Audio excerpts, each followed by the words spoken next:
近陈若琳对全红婵严厉训话的视频引发了网友们的热议，许多人纷纷表示陈若琳对全红婵过于苛刻，更有些人直言她根本没有能力去指教全红婵。但你了解过陈若琳的成长经历，就不难发现她做的这一切真的是用心良苦。1992年，陈若琳出生在江苏南通，和爱徒全红婵一样，陈若琳的成长环境也十分艰苦。年仅3岁的她就遭到了父母的抛弃，后来只能跟着爷爷奶奶长大。由于体弱多病，爷爷奶奶便把小若琳送去学习跳水，起初仅仅是为了让其增强体力，谁知道从这一步开始，命运的齿轮开始转动。年幼的陈若琳不仅对跳水产生了浓厚的兴趣，更因为缺少父母的关爱，恰恰使她变得很独立、很要强。经过刻苦的训练后，仅12岁的时候，陈若琳就被江苏跳水队选中，并在同年拿到了全运会女子10米台的第5名，出色的表现得到了国家队主教练周继红的关注。于是13岁的陈若琳迈出了人生最重要的一步，她加入了每位运动员梦寐以求的中国跳水队。将对她要面对的是极其残酷的竞争，很快她就遇到职业生涯最大的难关。对于普通人来说，长高和体重增加是健康成长的表现，但是对于职业跳水运动员来说，这无异于是毁灭性的灾难。但是陈若琳却丝毫没有退缩，为了迈过发育关，她拿出了超出一个孩子该有的自律性，常年节食减重，严格的控制住身高和体重，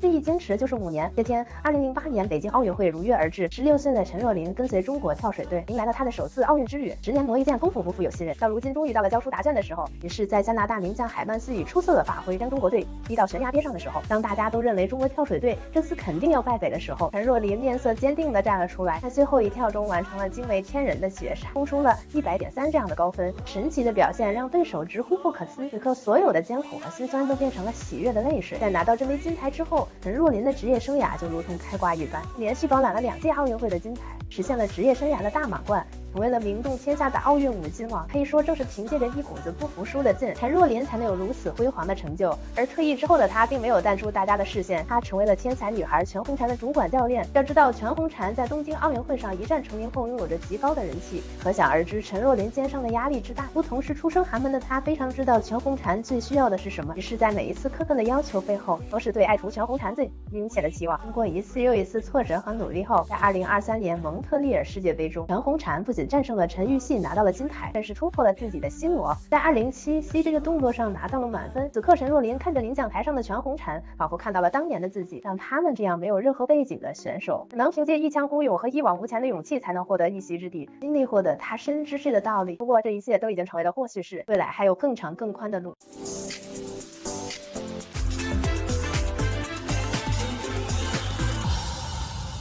这绝对是我今年看过艺术性最高的一场跳水比赛，每一位选手都有实力诠释了什么叫做灵魂跳水。全场比赛泳池里的水都没有平静过，澎湃的水花在炎炎夏日给场边的观众送去了清凉，优美的动作给视频前的朋友贡献出一场夏日视觉盛宴。看完之后，我只想说一句，大家的水平真是让我大开眼界。2023年8月3日，坐标简阳体育馆，这场成都大运会女子10米台的决赛将再次进行。此次代表中国出战的2位选手，分别是河北体育大学的张蕊和华南理工大学的王伟一。在这场比赛之前，所有人都认为这只不过是一场稀疏平常的比赛。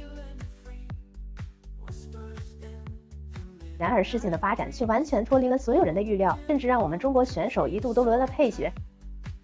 让我们进入比赛一探究竟。首先登场的是来自挪威的选手，挪威选手用第一跳将场子热了起来，最后得到了48.6分。澳大利亚选手的第一跳最后得到了55.5分。我想这位选手除了是名运动员之外，一定还是一位咖啡师，不然这拉花拉的怎么能这么漂亮？下面是美国选手的第一跳，这一跳得到了44.8分。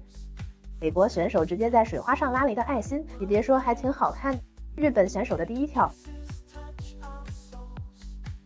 表示不错，得到了57.4分。日本教练也是非常开心，看来发挥的不错哦。中国选手张蕊的第一跳，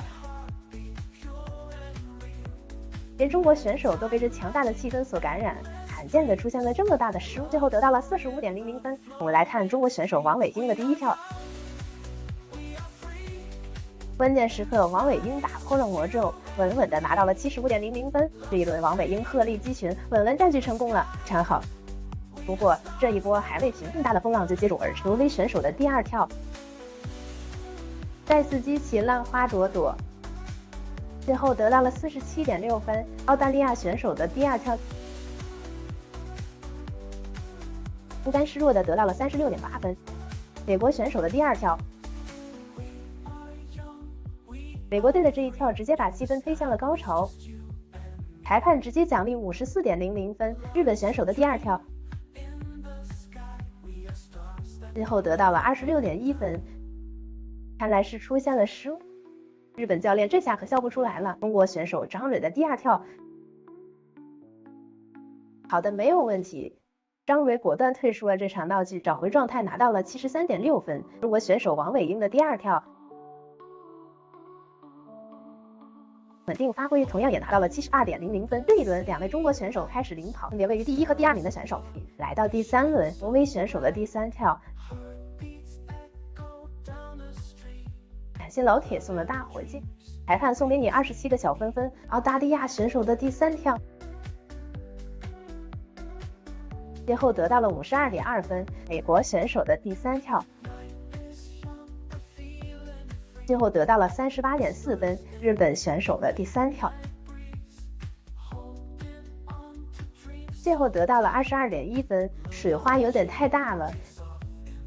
中国选手张蕊的第三跳，哇，好漂亮，再次得到了76.85分。中国选手王伟英的第三跳，我的天啊，今天是怎么了？王伟英竟也出现了失误，最后得到了52.8分。不过两位中国选手还是稳稳的控制着比赛，可以看到大部分的选手都只拿到了100小几十分。如果是全红婵和陈芋汐的话，第三轮结束恐怕都接近300分了。来到关键的第四轮，挪威选手的第四跳，最后得到了46.8分。澳大利亚选手的第四跳，最后得到了54.6分。美国选手的第四跳，同样得到了54.6分。日本选手的第四跳，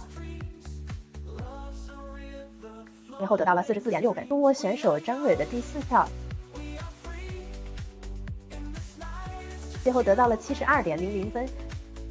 中国选手王伟英的第四跳，王伟英突然迎来了爆发，攻出了86.4分，也是非常奇怪。这一轮选手们集体找回了状态，虽然王伟英拿冠军已经没什么悬念，但以今天的这种状态，张蕊能否顶住压力，再为中国队包揽一枚银牌呢？我们拭目以待。挪威选手的最后一跳，最后得到了46.8分。澳大利亚选手的最后一跳，最后得到了56.1分。美国选手的最后一跳，也拿到了56.00分。日本选手的最后一跳，稳定发挥，得到了45.00分。中国选手王伟的最后一跳，虽然不是那么完美，但依然得到了70.5分，成功为中国队拿到一枚宝贵的银牌。接下来就是本场比赛最关键的时刻，中国选手王伟英的最后一跳，让我们屏住呼吸，千万不要眨眼。